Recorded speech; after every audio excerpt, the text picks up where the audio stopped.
El día de hoy en Teoría Económica, jóvenes, vamos a seguir hablando del modo de producción primitivo. Con el paso del tiempo surgieron nuevos trabajos como la alfarería, la navegación y el bronce, actividades que dieron sus primeros pasos en el modo de producción primitivo. Al poseer un bien y carecer de otro, era necesario el intercambio y entonces es aquí donde aparece el trueque, ¿sí? Entonces, chicos, con el paso del tiempo, entonces, en el modo de producción primitivo se empezaron a dar estas actividades. Les voy a subrayar esto porque esto es preguntita de examen, preguntita de parcial y ya más tardecito vamos a hablar de esto también, pero esto es importantísimo. Esta parte que mencionamos aquí, donde mencionamos que surgieron nuevos trabajos, ¿sí? Entonces vamos a subrayar esto, nuevos trabajos. Entre esos podemos mencionar alfarería, navegación y la manipulación del bronce, ¿sí? Actividades que que inician y que son características del modo de producción primitivo, ¿verdad? Aquí también en el modo de producción primitivo se da un aspecto muy importante que es el trueque, esto que estoy subrayando por acá, ¿verdad? Que es ese intercambio. Y entonces aquí ya tenemos una definición, ¿verdad? Mencionamos que trueque es la manera en que las antiguas civilizaciones empezaron a comerciar. Se trata de un intercambio de mercancías por otras de igual o menor valor. Y es aquí donde tenemos el primer problema con el trueque, ¿verdad?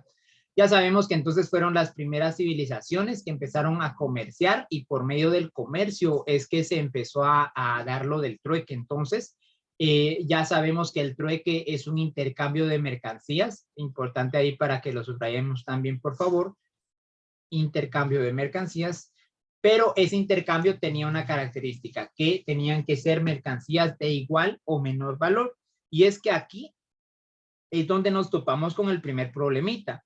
El problema radica, jóvenes, en que los bienes o las mercancías de intercambio, primero, no eran de un valor equitativo o no eran de un valor que fuera similar, ¿sí?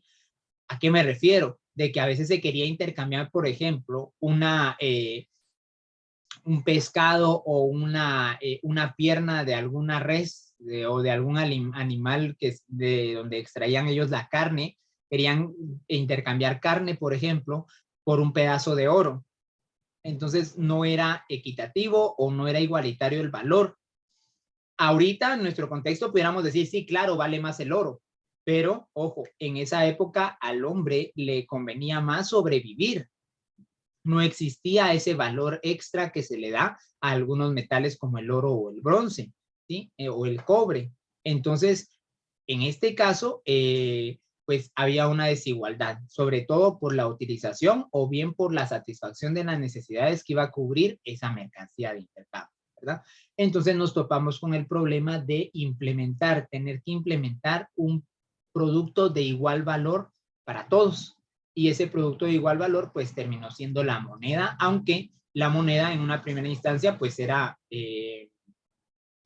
en especie, eran algunos productos. Si lo vemos desde el punto de vista del comercio en Guatemala o aquí en el territorio antes de la conquista, pudiéramos mencionar que como intercambio se tenía el cacao, se tenía las plumas de quetzal, el jade y otros valores que eran de valor considerable por todos, ¿verdad? Y que podía servir para el intercambio. Era lo primero o eran las primeras pautas de lo que hoy conocemos como el dinero moneda. Muy bien.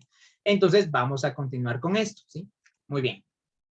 Continuamos acá y seguimos hablando del modo de producción. Precisamente aquí les trato de explicar este apartado en donde el modo de producción primitivo pues presentaba este problemita de intercambiar, ¿verdad? Un producto que a los demás no les interesaba. Y es que aquí vamos al otro punto, de que el modo de producción primitivo, ese primer momento de intercambio, ese primer momento en el trueque, no solamente tenía el problema de intercambiar productos de valores distintos o diferentes, sino que también se llegaba al punto en donde la única opción de intercambio era por un producto que a alguna de las dos partes involucradas en el trueque no les interesaba.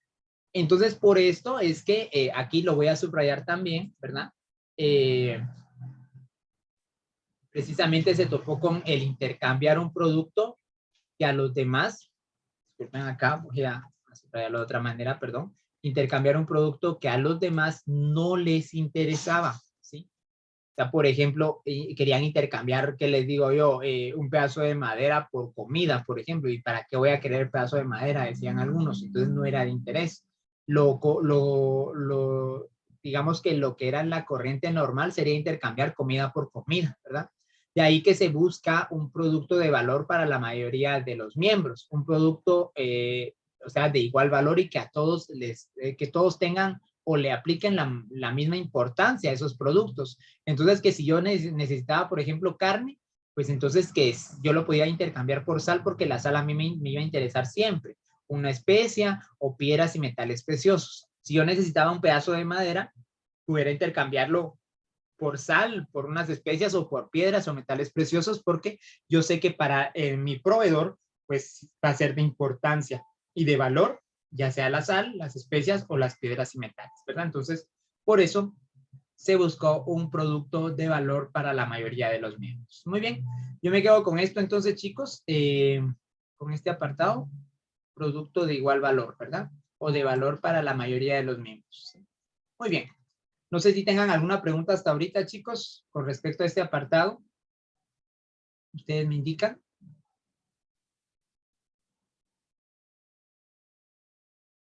Y si no hay preguntas, pues vamos a seguir avanzando, ¿sí?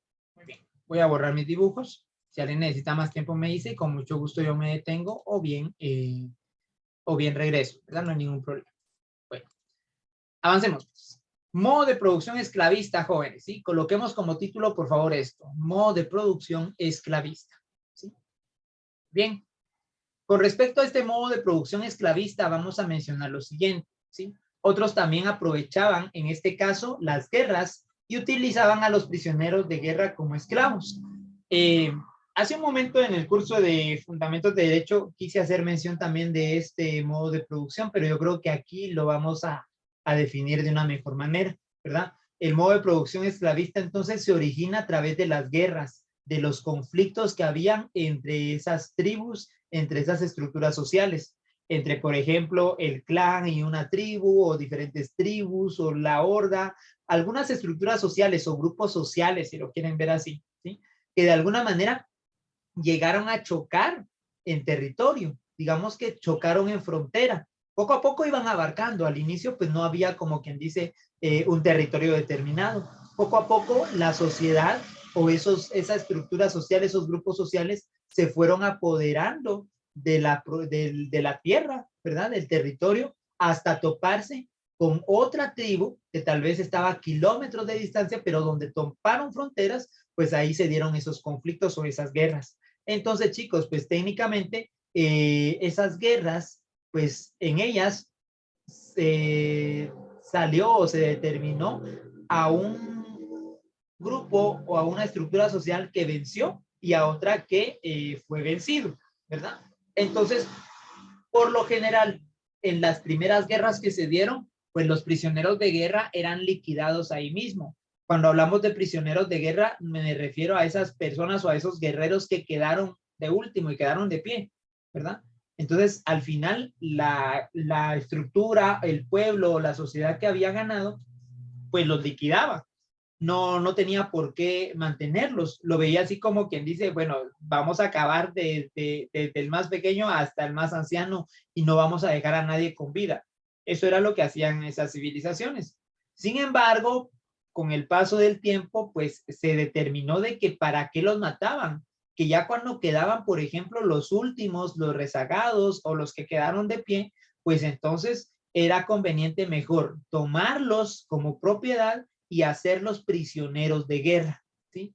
Con esto entonces iban a tener como propiedad o como parte de su patrimonio a esos esclavos, ¿sí? A esos prisioneros de guerra y podían ponerlos a trabajar sin considerarles nada a cambio.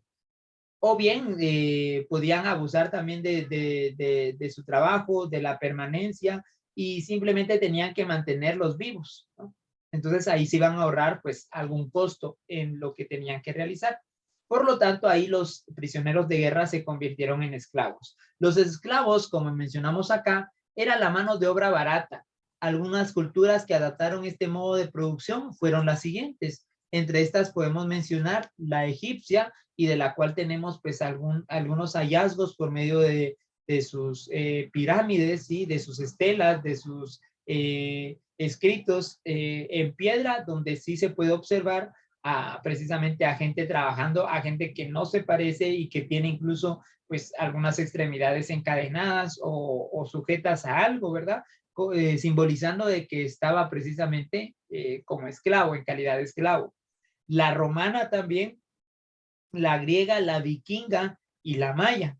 Entre la vikinga y la griega pudiéramos mencionar de que eran de las estructuras sociales o de las culturas que eran bastante violentos, ¿sí? Entonces, pudiéramos mencionar eso, ¿verdad? De que además de hacerlos o tomarlos como prisioneros de guerra, pues eran bastante violentos. Civilizaciones como la romana y la maya debemos de considerar que tenían una estructura social o un sistema social un tanto más avanzado, que inclusive pudiéramos decir que esto obviamente previo a la conquista, previo al descubrimiento de América, ¿verdad? En este caso, por ejemplo, la cultura maya, pues se orientaba más por una cultura o un sistema socialista, un sistema ya avanzado en donde de alguna manera no existía la explotación del hombre por el hombre, ¿verdad? Ni existía ciertas actividades drásticas o muy duras respecto a la práctica esclavista, que sí existían prisioneros de guerra, que sí existían esclavos que se convertían en mano de obra barata, pero sí se tenía otro enfoque, ¿verdad? Era una civilización bastante avanzada. Y la romana, pues, se toma por excelencia como aquella estructura social, ¿verdad? Aquella primera civilización que pudo establecer las estructuras sociales claras y que por tanto su sistema de sociedad pues era también avanzado, ¿verdad? Entonces, bueno, esto con respecto al modo de producción esclavista. Voy a seguir avanzando. Si alguien necesita que regrese, pues me avisa y con mucho gusto, ¿verdad? Muy bien. Además de esto, pues después de este modo de producción esclavista, donde la propiedad radicaba más en el esclavo o en el prisionero de guerra, pues caemos al modo de producción feudal. Este modo de producción feudal se da con la apropiación de las tierras, ¿sí? Quiero recalcar lo que acabo de decir.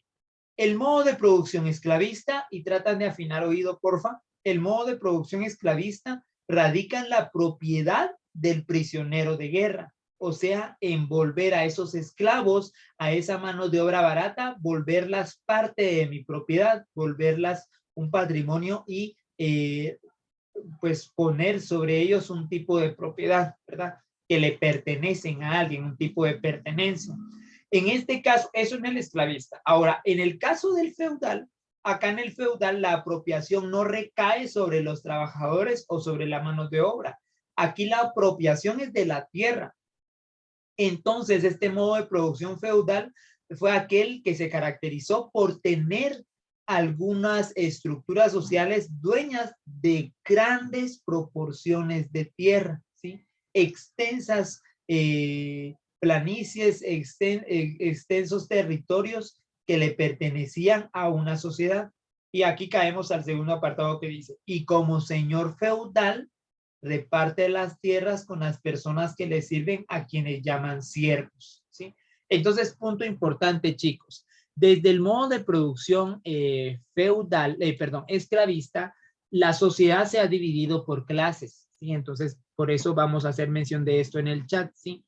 En el modo, voy a mandar esto acá. En el modo de producción esclavista, la sociedad se dividió por clases. Entonces, las clases sociales eran las siguientes.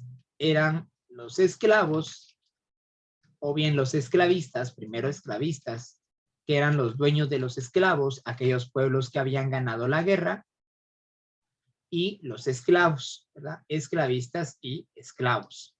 Bien. Ahora, en el modo de producción feudal, pues las clases sociales pues cambian también. Y en este caso, los esclavistas se convierten en el señor o bien señorío o bien nobleza. También algunos le llaman realeza. Y los esclavos se convirtieron en los siervos u obreros, perdón, u obreros. Ahí está. Esas son las clases sociales, ¿verdad? Por un lado, los esclavistas, pues eran aquellas personas que habían ganado la guerra y que se habían apropiado de los esclavos. Y los esclavos eran esos prisioneros de guerra, ¿verdad? Que ahora servían al esclavista. Después, con el feudalismo, pues entonces los esclavistas se convierten en el señor, en el señorío, o bien en la nobleza. Algunos también le llaman realeza también a esto, o monarquía. Y los esclavos pasaron a ser siervos. Entonces, de alguna manera, esa realeza, esa nobleza, de toda la propiedad de tierra que tenían, pues repartía o distribuía parte de esta entre sus esclavos, que ahora ya no eran esclavos, sino siervos, y los ponía a trabajar, ¿sí? Este modo de producción, pues, fue bastante extenso, ¿sí? Llegó hasta el siglo XVII, ¿sí? Hasta el siglo XVII. Ya en el XVIII, pues, es cuando ya se da ese cambio de modo de producción. Vamos a ver si aquí hablamos de ese cambio de modo de producción. Tengo todavía un apartado aquí del modo de producción feudal. Por favor, copiémoslo, ¿sí? En este modo de producción feudal, antes de pasar al capitalismo, pues los siervos adicionalmente debían pagar su feudo. El feudo era una parte de los productos que ellos cosechaban. Se recuerdan que el señor, el señorío, o bien la nobleza o la realeza, pues distribuía la propiedad de su tierra entre los obreros o entre los siervos, ¿sí? Y entonces esta proporción de tierra se les daba con el objetivo de que ellos, o sea, los siervos, los obreros, los que eran los prisioneros de guerra, pero ahorita tenían un tanto más de libertad, ellos tenían que pagarle al rey, a la corona, a la nobleza o al señor o señorío una parte de sus cosechas. Entonces, les daba la tierra para que ellos le devolvieran parte de su cosecha, ¿verdad? A eso se le llamó feudo. Por favor, chicos, me subrayan esa palabra feudo porque eso también es preguntita de laboratorio, ¿verdad? Entonces, para que no se extrañen y tengan ahí todo a la mano, ¿verdad? Entonces, feudo era ese pago que se le hacía como una parte de la producción de sus cosechas, ¿verdad? Eso era el feudo.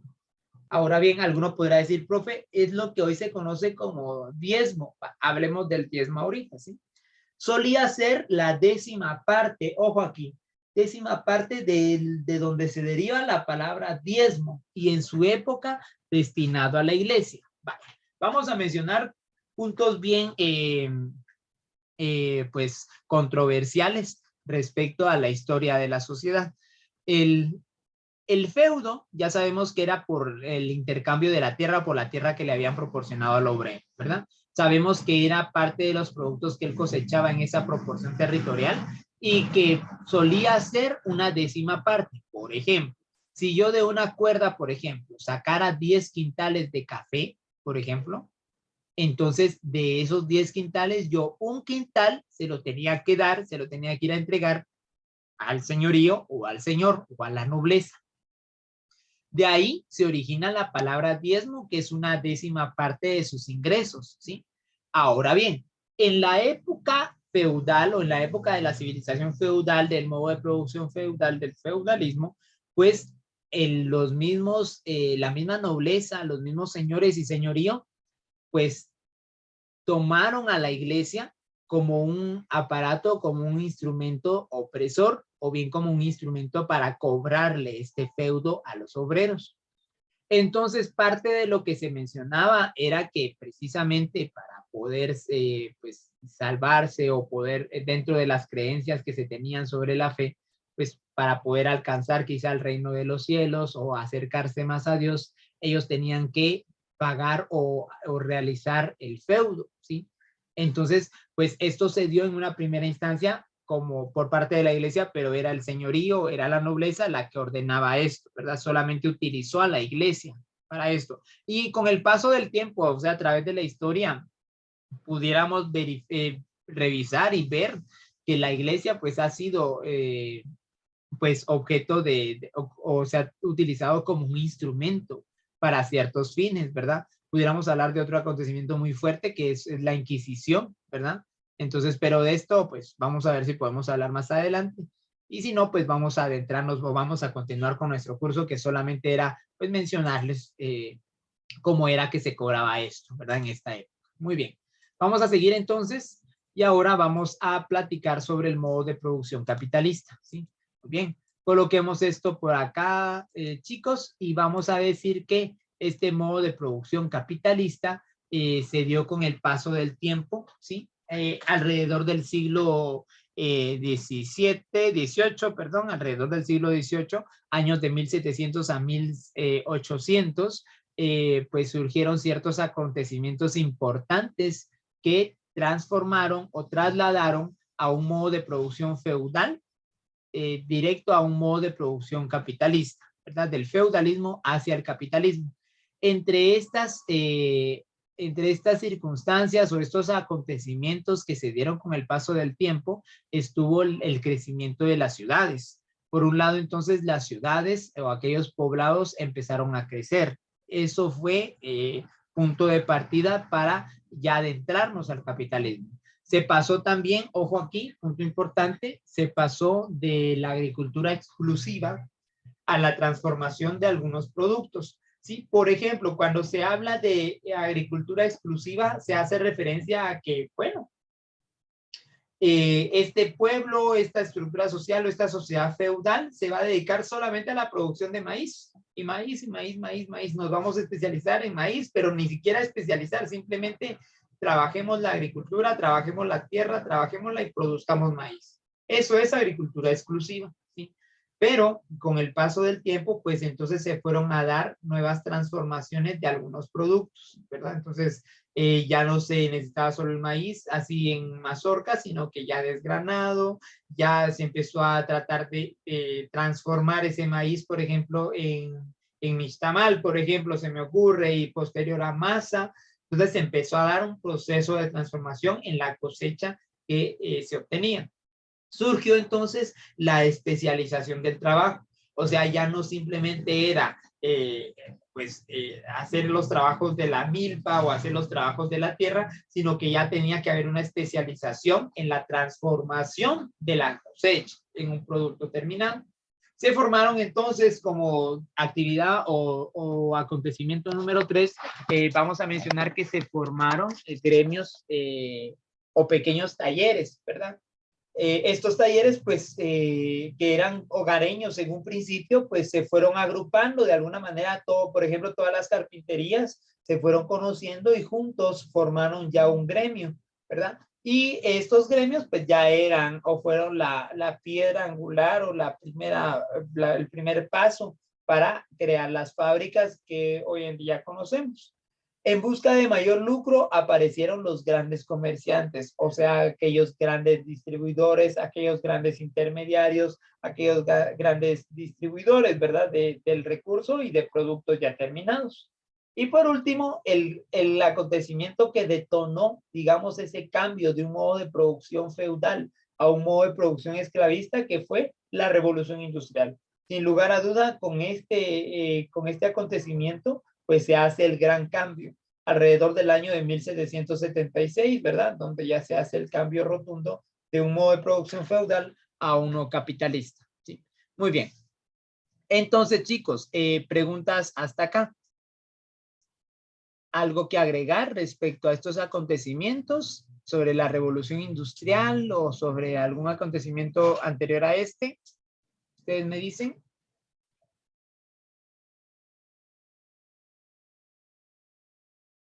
Y si no hay duda, chicos, entonces entrémosle, sigamos, ¿sí?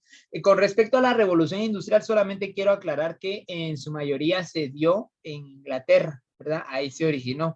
Después de esto, pues sí, se expandió a todo el mundo, pero quiero recordar que la revolución industrial radica en la implementación de las innovaciones mecánicas en el modo de producción.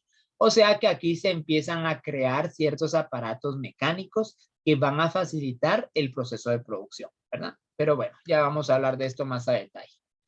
Bueno, chicos, con esto terminamos entonces esta primera parte. Vamos a entrar de lleno con lo que es teoría económica, ¿sí? Entonces coloquemos ahí como título teoría económica, por favor. Bueno, para hablar de la teoría económica, vamos a mencionar lo siguiente. Vamos a ver una teoría capitalista y una teoría socialista, ¿sí? Entonces coloquemos esto por ahí, ¿sí? Teoría capitalista y teoría socialista.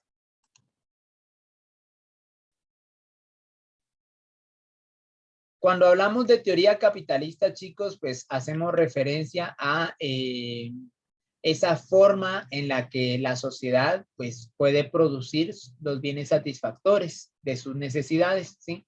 No debemos de recordar el enfoque que ahorita en esta parte de inducción pues hemos tratado de darle al curso, ¿no?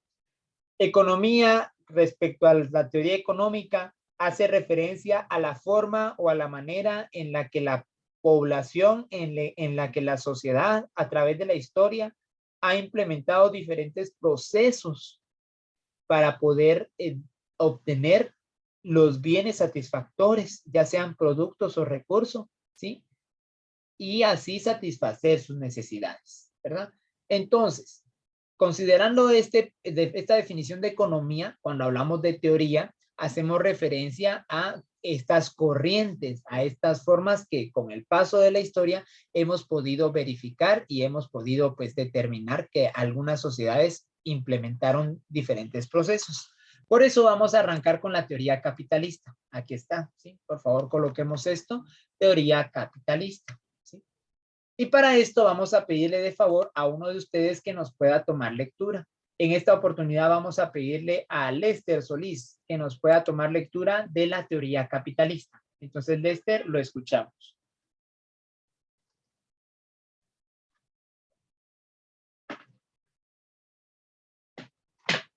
A ver si está por ahí, Lester. Y si no está Lester por ahí, entonces vamos a escuchar a Brandon Sequén. Joven Brandon, lo voy a molestar con la lectura.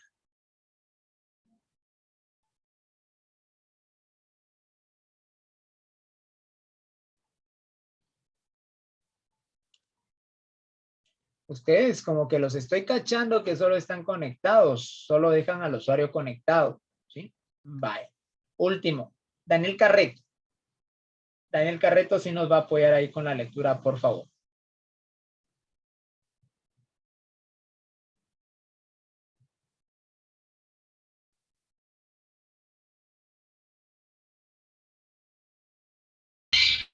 Se constituye sobre la base de las instituciones asociadas a la propiedad privada de los medios de producción y reposa en el sistema de mercados de competencia como mecanismo para distribuir los recursos existentes.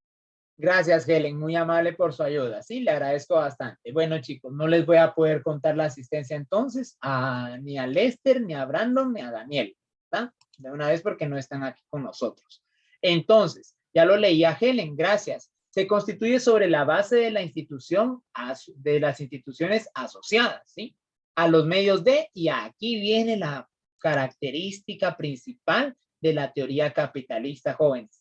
Y esa característica es la propiedad privada, ¿sí? Eso es sin lugar a duda, necesito que ahorita respecto a este curso de teoría económica nos quede claro, por favor, que la base o la característica fundamental del capitalismo, de la teoría capitalista o del modo de producción capitalista es la propiedad privada, ¿sí? Esa es la característica principal de los medios de producción.